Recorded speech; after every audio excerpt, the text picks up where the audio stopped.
Joining us now, Congressman Randy Forbes. Pete Snyder is also with us. Congressman, good to have you with us, sir. Hello. We're live at Pete Snyder World headquarters in Old Town. I know you know Pete. He's with us. And let's start out with your upcoming primary on Tuesday. You know, we've been covering this, Congressman, for so long, and now it's only, 5 or 6 days away. We're excited about that. I was at Chap Peterson's headquarters, and your former colleague, Tom Davis, said that you were very well positioned to win this race, and he predicted a comfortable victory. So I thought I would share that with you. 5, 6 days out, how does it look now? Well, John, I think it looks real good. First of all, tell my friend Pete I said hello, who's there with you. Second thing is, I think, all the kind of blustering is going away at this particular point in time, and we're coming down to basically they're getting ready to hire somebody to represent them, and they want somebody who's going to support their values. Well, many of them are concerned, as I am, about life and the right to life, and we're proud that the National Right to Life Association has endorsed us. We're concerned about our Second Amendment rights, and the NRA has given me a lifetime rating of A+. Nobody else in this race has that. When it comes to protecting our religious freedom rights, I'm the only candidate in here that's saying we want to protect those religious freedom rights, and we don't want to say that they stop just because they inconvenience somebody else. That's kind of more like what Hillary Clinton's saying about our Second Amendment rights. We're proud to have the Tea Party Alliance endorsement, the Republican Professionals Network. But the main thing, John, is look at when you're hiring somebody, you go back to their references of who they've worked with before. And in this particular case, the only person that my opponent has worked with has been members of the House of Delegates. Well, the people who work with him every day, 6 out of 7 of them say he's not the right person for this job, and they've endorsed me. On the other hand, we've got literally thousands of people coming out who are working hard for us because we've got 150 of the top business leaders in our area saying that this is vitally important for us to win this race. Every ship contractor and ship repair association in the 2nd District, 5 former secretaries of the Navy wrote a letter yesterday saying this is vitally important for the United States Navy. The top Navy SEAL commanders in the country now have come out and said how crucial it is that I win this race. 50 of our retired officers. The former CNO of the Navy is going to be coming out with a statement of saying how important it is for the Navy that I'm in this office. And so I think when we look at all of that and the energy we've got, we're excited about Tuesday, and we're glad to get that behind us and move on to fighting for the issues that are important to our district, which are jobs and national security of this country. Okay, Congressman, I'm going to get to some of the substantive issues here going on in Congress in a moment. I've got some political questions from our callers who have texted me in. The first one is from Leslie in Virginia Beach, who says, would you ask Mr. Forbes why he keeps sending out negative mailers on Scott Taylor? He said he got his 5th or 6th negative mailer on Taylor. How does that help me understand who to choose on Tuesday? Yeah, great question, John. As you know, Mr. Taylor had 4 straight months that he did nothing but bash us and attack us, not on at all, but he called us every name under the book. In fact, when he started out his campaign, he started out by calling into my home, to my wife, to members of my church, to friends, calling me a coward, traitor, all of these kind of names. We let that go, and the negativity in those mailers are his record. I mean, the bottom line is he's got a very failed business record. When I talked about going conferences, if you go to the people that he's dealt with in the business world, he's got $1.5 million of judgments against him because of bad business decisions. And, John, when people are hiring somebody to protect their jobs, it's important that they know the record of that individual, and in this particular case, what's negative is Mr. Taylor's record. But the important thing for us is we're also pointing out what's at stake in this race. And what's at stake in this race is not Mr. Taylor's jobs, but the people who are voting in the 2nd District, their jobs. And whether or not we're going to be at the front of the line in protecting those jobs with this chairmanship, or whether we're going to be at the back of the line with having a freshman member coming in who's not going to be able to protect those jobs at all. That's the real issue in this campaign. Okay, when I had Delegate Taylor on my show the other day, he really took exception, Congressman, to one of your campaign's negative ads on him, basically calling him a fugitive from justice. He said these were speeding tickets, he said on my show, that were based on the fact that he was deployed, and he thought they were misleading, and he complained bitterly about those, saying they were not fair. How do you respond to that? Well, first of all, we think that most of what Mr. Taylor said about us throughout this entire campaign has been unfair. But the second thing is, what they show is a pattern of him just deciding which rules he's going to comply with and which rules he is not. It is true that a lot of people may get one or two traffic violations, speeding violations, those kinds of things. But when you get them in 5 or 6 courts across the country, and when you just fail to even show up at all, and when Mr. Taylor says that these are nothing, it all of a sudden is no longer a mistake. It starts showing a pattern. But the other thing there, John, that he didn't talk about, how many people do you know who have 19 Federal Election Commission violations? He didn't say why he had 19 Federal Election Commission violations. And then the other thing, John, he didn't put in there is, this is a guy who basically has a home that's valued at $300,000 plus or minus dollars. He mortgages that to the hilt, tries to borrow $31 million, and it goes bad for him. And he ends up with a huge judgment against his business, tries to start a gym, ends up with a huge judgment against that, tries to borrow more money with huge judgments against that. And at some point in time, that's exactly what's happening. John, we're borrowing and borrowing and borrowing, and then you get in these huge situations of debt, and then you always have an excuse why. I think those things are very important in showing where Mr. Taylor has been with his business judgments. We can't afford those kind of judgments as he moves forward to represent this area.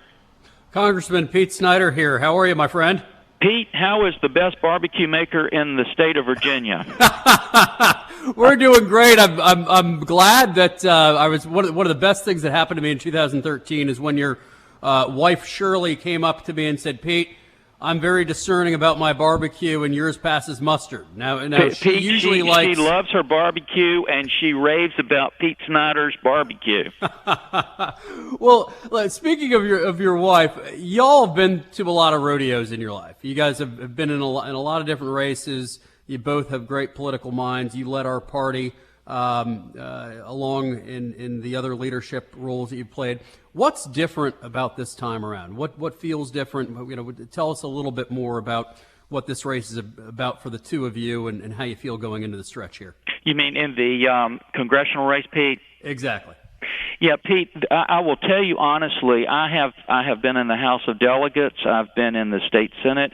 I served as state party chairman. As you know, we were the winningest Republican Party in America. I've served with candidates who were Democrats, independents, and Republicans. This is the first time in my whole career ever that I have had my character attacked by a candidate or an opponent. I've never had a Democrat or independent or Republican do what we've seen done in this race. And that's the big difference here. We haven't seen a situation where one issue has been put on the table by our opponent. It's all been just this kind of attacking of your character. That's something that we haven't seen. And, Pete, the interesting thing is if you come to Congress and you knock on doors, and both my opponents have done that, and they go to Republicans, Democrats, or independents, they haven't found one, not one, who would come out and say that I'm not the right person for this race or to attack my character. That's been the big difference for Shirley and I in this race. Well, Congressman, there's only a handful of days left. How are you all going to close out the campaign? What either big events or how are you going to? What are your closing arguments look like? Well, Pete, we have had thousands of people working for us across this district. They realize how important it is, not just for their own jobs, but for the future of the Navy. They're kind of pushing through all of these, character attacks and realizing when it comes down, it's basically who do they want fighting for their jobs and who do they want fighting for the military, whether it's the chairman of the committee that can actually do something or a freshman member that would have to get permission from that chairman. And we're going to finish it up with that same kind of energy. So this Saturday at 9:30, We're going to have a huge volunteer appreciation breakfast on Super Tuesday. We'd love to have anybody come join us. It's going to be at our campaign headquarters in Virginia Beach at 911 First Colonial Road in Virginia Beach. That's going to be a great start to our weekend, and we will finish with events all the way up till Monday night. Okay, Congressman, we've got a couple more minutes. We had Senator Tim Kaine on, and in the National Defense Authorization Act, he has marked it up in the Senate, basically putting an amendment in saying in order for this to pass, he wants definitive language on an AUMF authorization for military force, basically complaining like many of us had that we keep deploying troops around the globe with no declaration of war. It's unconstitutional. Nobody in Congress is standing up. Is that an amendment that you would be able to get behind? Well, John, I certainly would have no problem in having that. We've said that all along, and we have no problem with both issuing that declaration or debating that declaration.